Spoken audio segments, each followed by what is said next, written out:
the World Championship. How are you feeling right now? Siyempre sobrang excited. Lalo na World Championship to. So, ibang level na to. Sobrang excited ako for the Philippine Men's Volleyball. And so, nakabalik ka na nakapag-train. Yung qualities mo ba parang nakita ka agad sa kanila, nakasabay? Siyempre ako, sobrang saya na nakabalik na ulit ako sa loob ng court. Siyempre hindi ko pa masasabi na 100% yung kondisyon ko. But yun nga, tinatry ko naman na humabol sa team. Alam naman natin yung team, sobrang taas na ng level nila ngayon. Talagang pataas na ng pataas. Tinatry ko na makahabol sa kanila.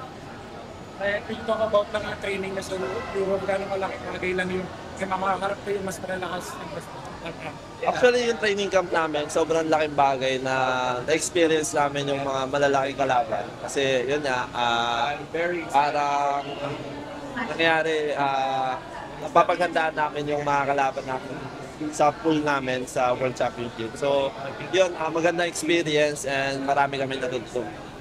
Ryan, sa tingin mo sa training ka ba pinakahirapan dito sa pool?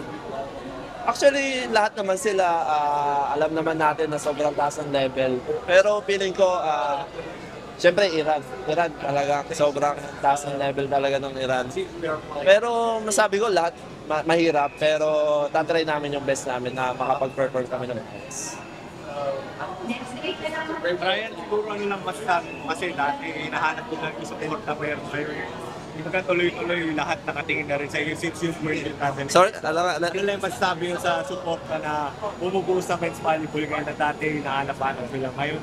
Siyempre, ayan na, nagugusbam ako. Sobrang overwhelming na, ayan na, tuloy-tuloy na yung suporta sa men's.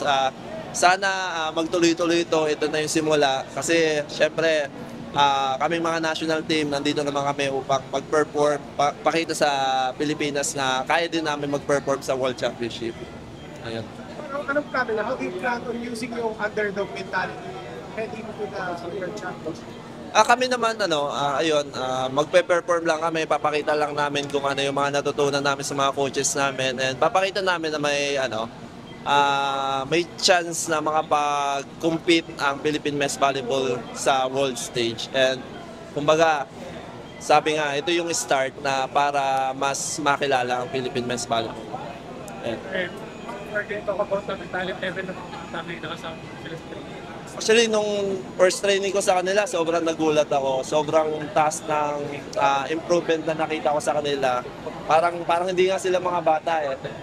Compare sa mga dati kong mga nakakasama nung naglaro ako last year, parang ang laki ng in-improve talaga. Ayan.